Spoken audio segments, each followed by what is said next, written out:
सर्वश्रेष्ठ तपस्वी कौन है?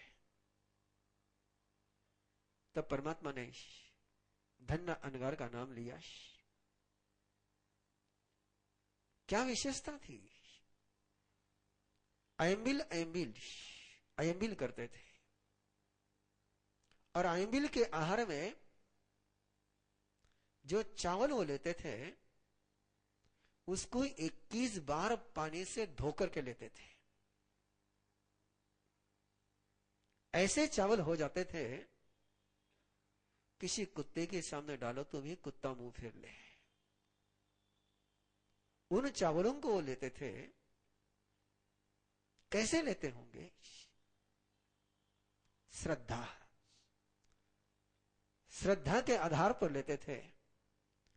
जैसे करगड़ों ने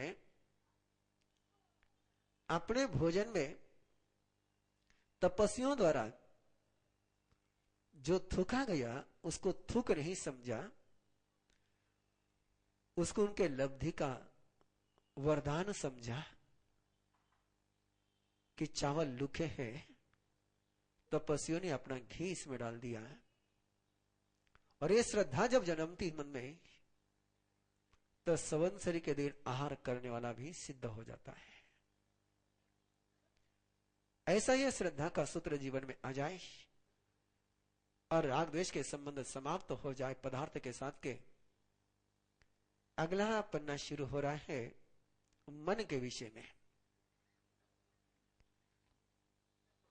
कि कैसे मन उन्हीं विचारों में खोता है। और आप कई बार कहते हैं कि हम वो विचार करना नहीं चाहते, लेकिन वो विचार हमारा पीछा नहीं छोड़ते हैं। उसका उत्तर आपको इस अध्याय में मिलता है कि पहले हम उन मनोवर्गना के पुद्गलों को ग्रहण करते हैं, और फिर वो पुद्गल हमारे मन पर कब्जा जमा लेते हैं। इसलिए ग्रहण करने के पहले सोचो किसको ग्रहण करना है। यदि शुभ विचारों को ग्रहण करोगे तो शुभ विचार तुम्हें ग्रहण करेंगे। यदि अशुभ विचारों को तुम ग्रहण करोगे तो अशुभ विचार तुम्हें ग्रहण करेंगे। रास्ता आपको खोलना है, रास्ता पदार्थ नहीं खोलता है। लेकिन रास्ता किसके लिए खोलना है, ये आपको तय करना है। आप साधु के लिए भी रास्ता खोल सकते हैं, आप गुंडे के लिए भी रास्ता खोल सकते हो, आप राग के लिए भी रास्ता खोल सकते हो, द्वेष के लिए भी रास्ता खोल सकते हो, आप श्रद्धे के लिए भी रास्ता खोल सकते हो। आप शुभ विचारों को यदि ग्रहण करोगे तो आपके पास शुभ विचार ही चले आएंगे। जिसके पास आप नहीं गए वो आपके पास नहीं आता है। जिसके साथ आपका रिश्ता नहीं होता है वो आपका दरवाजा कभी खटखटाता नहीं है। और रिश्ता इस जन्म का है, पिछले जन्म का है, किस जन्म का है वो पता नहीं। लेकिन बिना रिश्ते के कोई किसी जिंदगी में आता नहीं। रिश्ता किसके साथ जोड़ना ये अपने हाथ में है। और यही परमात्मा फरमा रहे हैं अध्याय के अगले गान में कि पहले तय कर लो कि मुझे मन से क्या ग्रहण करना है। पहले तय कर लो कि मुझे कानों से क्या ग्रहण करना है, मुझे आंखों से क्या ग्रहण करना है। मैं जिसको ग्रहण करूंगा वही मेरा ग्राहक हो जाएगा, वही मेरा कस्टमर हो जाएगा। मैं केवल क्रेता नहीं हो सकता हूं, मैं भी ग्राहक बनता हूं। और वो भी केवल ग्राह्य नहीं होता, वो भी ग्राहक बन जाता है। अरे ये सजगता सोते समय और उठते समय आप रखनी कि उठते समय मैं पहले सबसे पहले प्रभु को ध्यान करूंगा, प्रभु को ग्रहण करूंगा। सोते समय मैं सबसे आखिरी में प्रभु को ही ग्रहण करके सोऊंगा। और एक बार यदि आपने प्रभु को ग्रहण कर लिया तो प्रभु आपको निरंतर ग्रहण करेंगे। और यदि आपने उठते ही कि टीवी को ग्रहण कर लिया तो फिर दिन भर टीवी ही आपको ग्रहण करेगी। इसलिए क्या ग्रहण करना ये जरूर तय कर लेना। क्या सोचना, पहला चिंतन क्या करना वो तय करोगे तो अगले चिंतन की चिंता करने की आपको आवश्यकता नहीं रहेगी। और ऐसी ये मन की देशना आगे प्रारंभ हो रही है। गाथा नंबर 87 मनस भाव गहना वयंती तम राग हेवो तुमनो नमावो तम दोष हेवो अमनो नमावो समोय जोते सुस्वीयरा। पहले मन भाव को ग्रहण करता है और फिर भाव मन को ग्रहण करते हैं। पहले मन विचार को ग्रहण करता है और फिर विचार मन को ग्रहण करता है। भाव समण गण वयंती मनस भाव गण राग सहेव समण नमाहु दोष सहेव अमन नमाहु भावे सुजोगी दिमुवे दिवा अकालियं पावई से विनाशम रागाउरे काम गुणे सुगी करे नुमग्गा वही वनागे जया वेदोसं समवेद तन सीखने से हुए दुख तदोसेन सहेन जन किंचि भावम अवर जय से गंधरत अताली से कुरई पोसम दुख संपील मुए बाल ननी पहिते नमुनि विरागो भवानुगासानु गए अजीव चराचर हिंसैने गरुवे चित्ते इते परिताविये बले पिले अतट गुरु किरीटे भवानुवायेन परिगहेन उपायन रकन सनियोगे वये वियोगे अकहं सुहं संभोग काले अतिथि लाभे भावे अतिथि अपरिगम सतव सतो नवुवे तोटिम दोषेन दुहि परसल्लो भाविले आययि अदत्तं तन्ना विभूय सदत्तरिणो भावे अतित सपरिगहेय मायाव संवर्धयिलो भदोस तथा विदुःखन विमोचयिषे मोस सबच्छाय मुरतमोय पवोग काले यदुहि लरन्ते एवं अदत्तानि समायन्तो भावे अतितो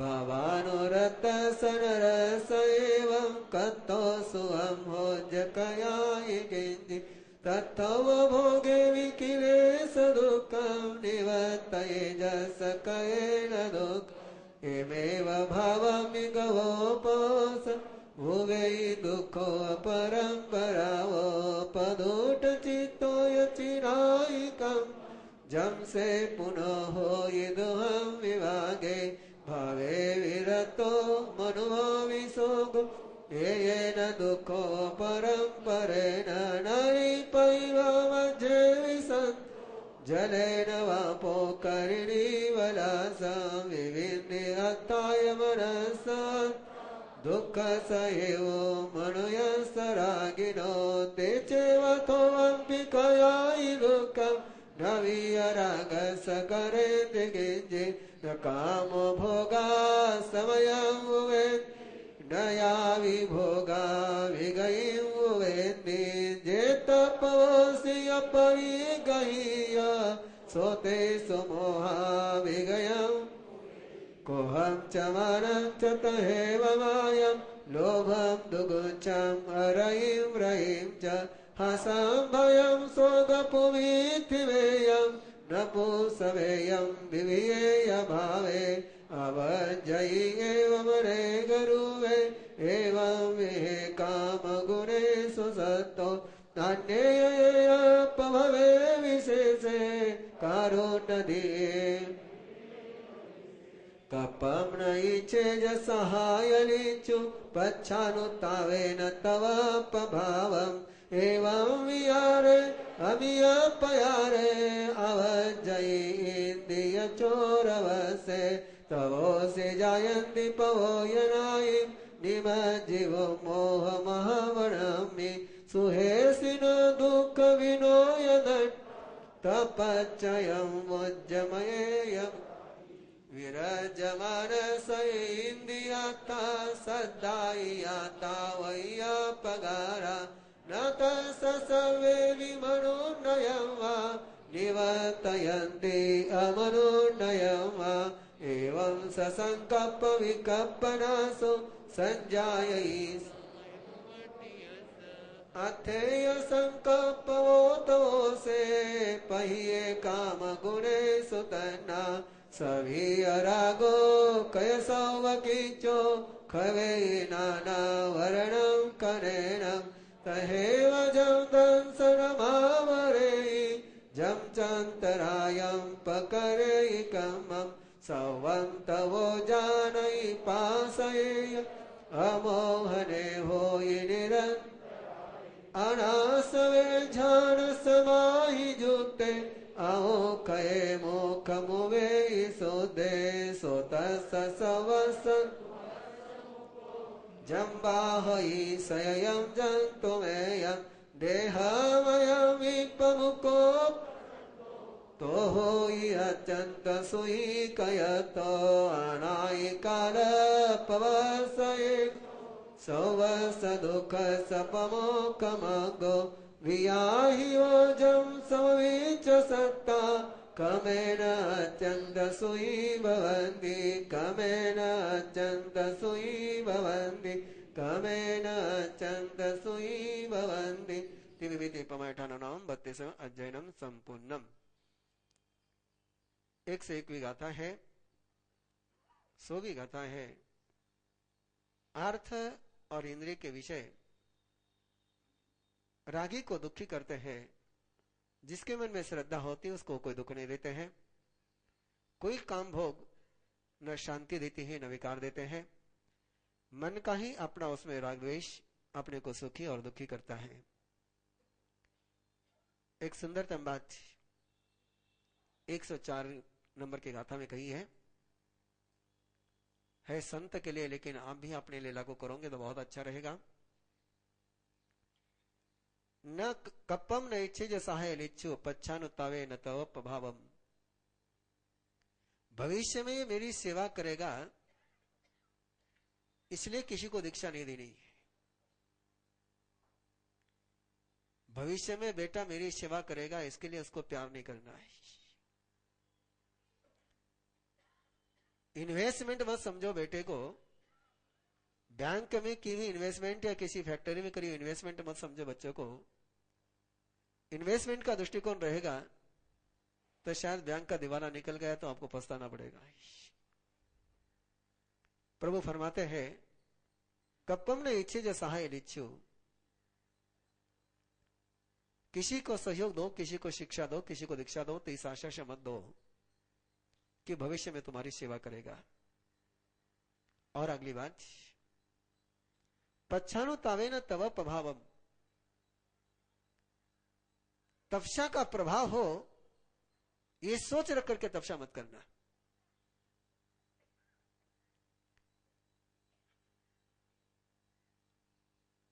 मैं फिर एक बार कहूंगा आपसे कि जैसे जीवन के सूत्र यहां मिलते हैं उत्तरायण सूत्र में, अन्यत्र मिलने बहुत मुश्किल है। इसके पहले हमने यह सुना है कि स्वर्ग की कामना से, भोग की कामना से तपस्या नहीं करनी, नियाने से तपस्या नहीं करनी, राग द्वेष में तपस्या नहीं करनी, वासना के लिए तपस्या नहीं करनी। लेकिन परमात्मा उसकी अगली बात यहां दे रहे हैं कि तपस्या का प्रभाव हो, ये मन में भाव रख करके भी तपस्या नहीं करनी। और क्यों नहीं करनी, उसके परिणाम प्रभु बता रहे हैं दोनों के ही। यदि भविष्य में सेवा करेगा इस आशा से किसी को दीक्षा दी, या मेरी तपस्या का प्रभाव हो इस भावना से किसी ने तपस्या करी, तो उसके मन में अनंत विकारों का जन्म हो जाता है। अमेय प्यारे, अनंत प्रकार के असीम विकारों का जन्म होता है। और जिसके मन में असीम विकारों का जन्म हो जाता है, उसके लिए उसकी इंद्रियां ही चोर बन जाती है। अवज्जयी इंद्रिय चोर वश्य, उसके लिए और किसी चोर की आवश्यकता नहीं होती, उसकी इंद्रियां ही उसके लिए चोर बन जाती है। उसकी इंद्रियां ही उसको लूट करके समाप्त कर देती है। इसलिए परमात्मा फरमाते हैं कि इन दोनों बातों का पूरा ध्यान रखिए, और जो इस प्रकार का जीवन नहीं जीता उसको दुख मिलता है, और जो इन प्रमाद स्थानों को वर्जित करता हुआ चलता है, उसको कोई पदार्थ, कोई परिस्थिति, कोई व्यक्ति दुख नहीं दे सकता है। उसके सारे कृत्य संपन्न हो जाते, कई सव किच्चो, वो कृत्य हो जाता है। उसके सारे आवरण, उसके सारे मुखोटे, उसकी सारी बाधाएं दूर हो जाती हैं, और वो क्रम से अत्यंत सुख को प्राप्त करता है। जो प्रमाद स्थान का वर्जन नहीं करते, उनको कर्म का बंध होता है। कमुना वाही जाई, और कर्म से उपाधि का जन्म होता है। पमायम कम महंसु, प्रमाद को कर्म कहा गया है।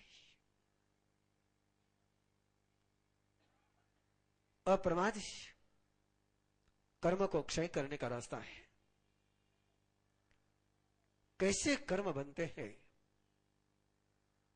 अपने ही प्रमाद के कारण से।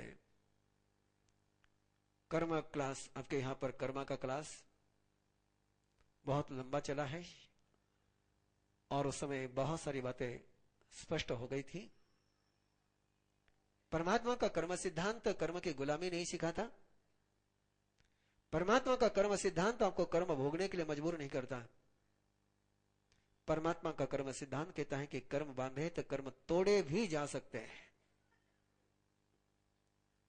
कड़ान कम्मान न मोखाती, ये वाक्य, ये आज्ञा उनके लिए है जो कर्म को तोड़ने का प्रयास नहीं करते, उनको भोगने पड़ते हैं। जिन्होंने आग को बुझाने का प्रयास नहीं किया, उनका घर जल जाता है, और जिन्होंने आग को बुझाने का प्रयास किया, उनका घर बच जाता है। जिन्होंने आग लगने के पहले ही आग न लगे ऐसी फायर प्रूफ व्यवस्था कर ली हो, उनको फिर आग लगने के बाद बुझाने की भी जरूरत नहीं पड़ती, क्योंकि आग लगती ही नहीं, क्योंकि फायर प्रूफ है। उनके मकान भूकंप में गिर जाते हैं जिनकी नींवें कमजोर होती हैं। भूकंप रोधी फाउंडेशन जिसने अपनी बिल्डिंग का कर लिया, वो भूकंप आने के बाद भी उसकी बिल्डिंग को तड़ा भी नहीं जाता है। इसलिए भूकंप आने पर मकान गिरेगा ही, ये नेम नहीं है। यदि फाउंडेशन मजबूत हो गया तो भूकंप आने के बाद भी कुछ नहीं होता है। कर्म के भूकंप है, ये भूकंप आएंगे, लेकिन यदि अपना श्रद्धा का मकान गहरी नींव का हो तो कर्म का भूकंप उसको कुछ नहीं कर पाएगा। ऐसी कर्म की ये अनुत्तर देशना परमात्मा ने दी है। जो कुछ भी मन में विचार आते हैं, जो भी आचार होता है, जो भी भावनाएं आती हैं, उन भावनाओं के, अच्छी बुरी भावनाओं का मूल स्रोत कहां पर है? तो मोहनीय कर्म में। अच्छे बुरे आचार का मूल स्रोत कहां पर है? तो चरित्र मोहनीय में। बुरे विचार आ रहे हैं, बुरी भावना आ रही है, तो दर्शन मोहनीय के उदय के कारण से आ रही है। गलत आचरण हो रहा है, गलत क्रिया हो रही है, जैसा करना चाहते वैसा कर नहीं पा रहे, जैसा जीना चाहते वैसा जी नहीं पा रहे, उसका कारण है चरित्र मोहनीय।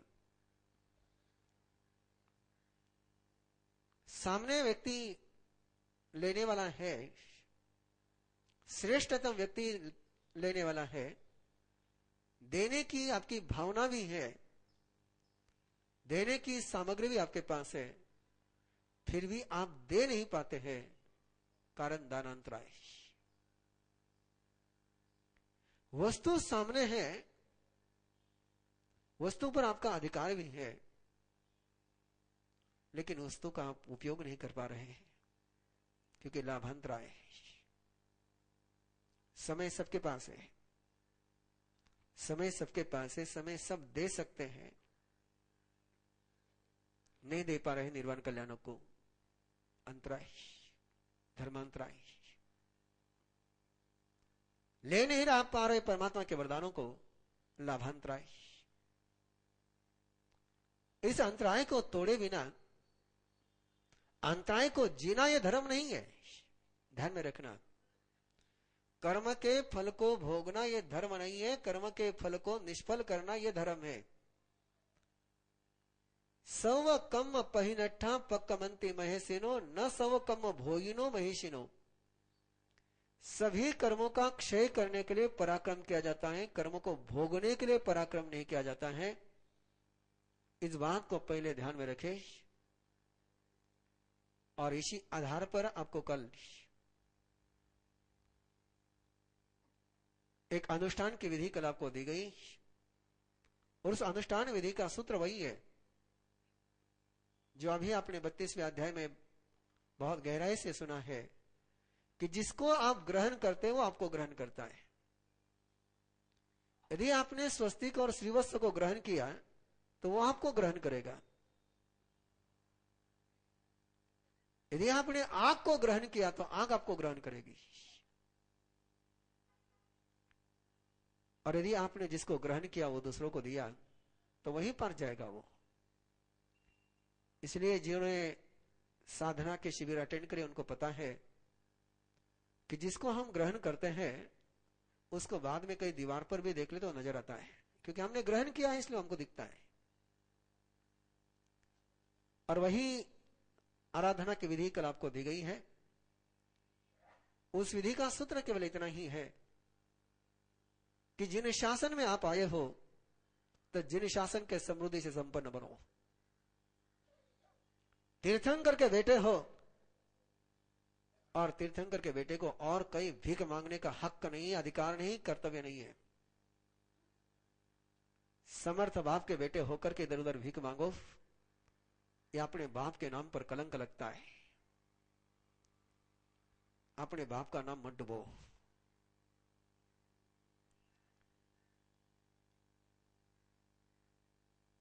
इसलिए विधि दी गई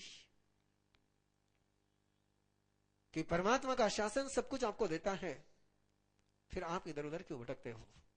न दे तब जाओ, अलग बात है, लेकिन जब दिया जा रहा है तो लेते क्यों नहीं?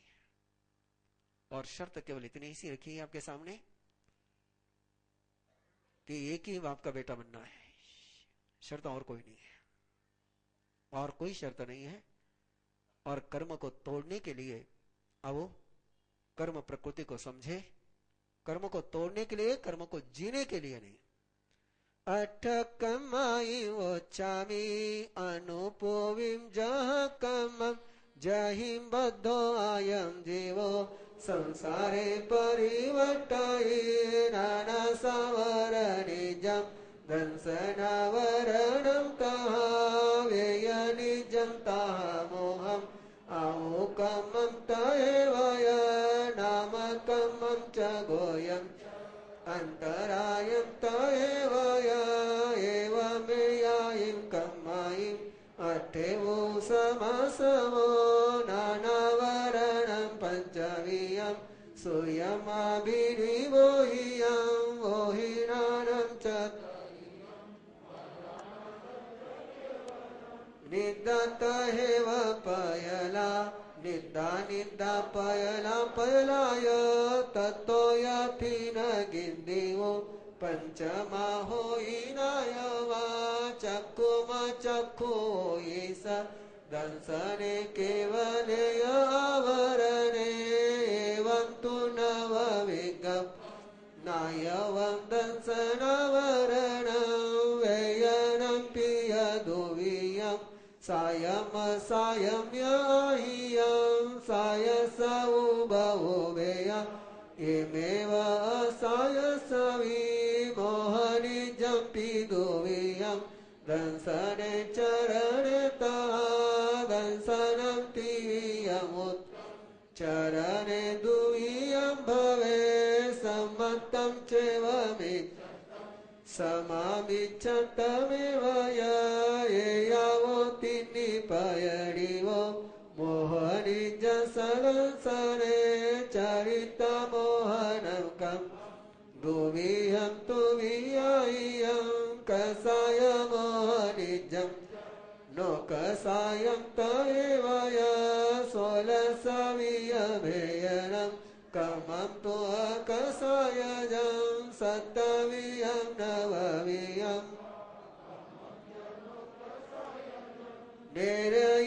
नेरयियतिरिखावुं मनुसावुं तयेवय देवावुयं च उत्तन्तु आओकमं च उवियं नामकमं तु दुवियं सुवमसुहं च इयं सुवसौभवे एमेव असुवसवि गोयं कमं दुवियम् उच्चं नियं च इयं उच्चम् अट्टवियम् एवं नियं पियं दाने लाभेय भोगेय उवभोगे वीर्येतः पञ्चवियमन्तराय समासेन वियायं एयावो मूलपयडिवो उत्तरावो याय्या पये सगं खेत्तकाले भावं च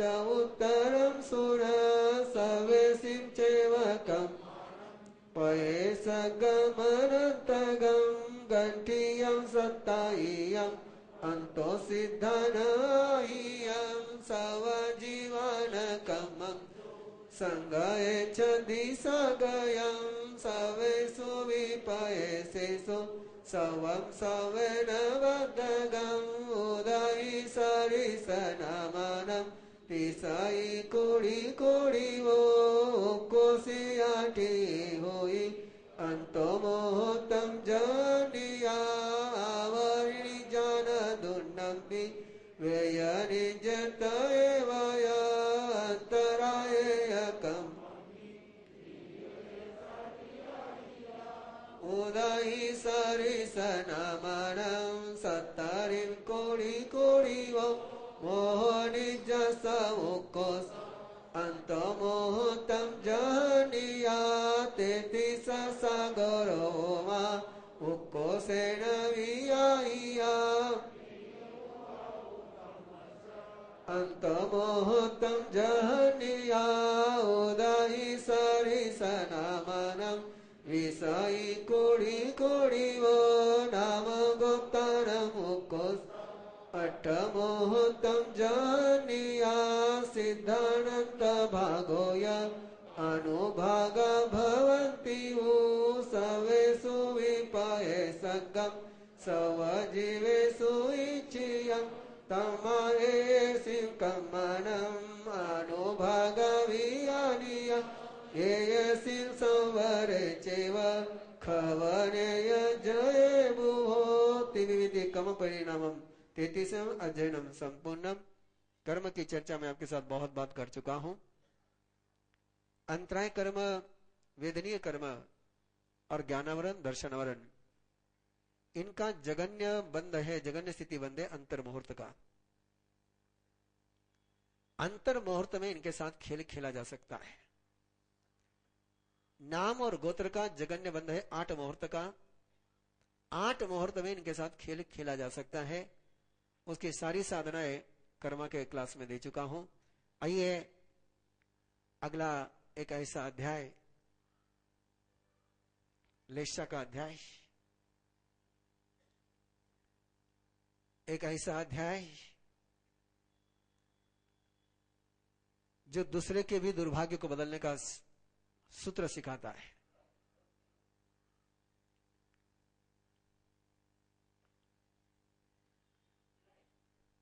एक ऐसा अध्याय जो स्वयं के भी दुर्भाग्य को सौभाग्य में बदलने की विधि देता है और दूसरे के भी दुर्भाग्य को सौभाग्य में बदलने की साधना देता है। एक ऐसा अध्याय जो सारे प्रचलित धारणाओं को छेद देता है कि कोई दूसरे के लिए कुछ नहीं कर सकता, उसके कर्म उसको ही भोगने पड़ेंगे, कर्म तो उसको उसके ही भोगने पड़ेंगे, कर्म कोई किसी के बदल नहीं भोग सकता। लेकिन लेशा के आधार पर सामने जीव वाले के कर्म बदले जा सकते हैं। लेशा बदलो, भाग्य बदल जाएगा। लेशा बदलो, चरित्र बदल जाएगा। और परस्पर की लेशाएं बदली जा सकती है। कृष्ण लेशा के जीव को शुक्ल लेशा में पहुंचाया जा सकता है। शुक्ल लेशा वाले जीव को कृष्ण लेशा में लाकर के पटका जा सकता है।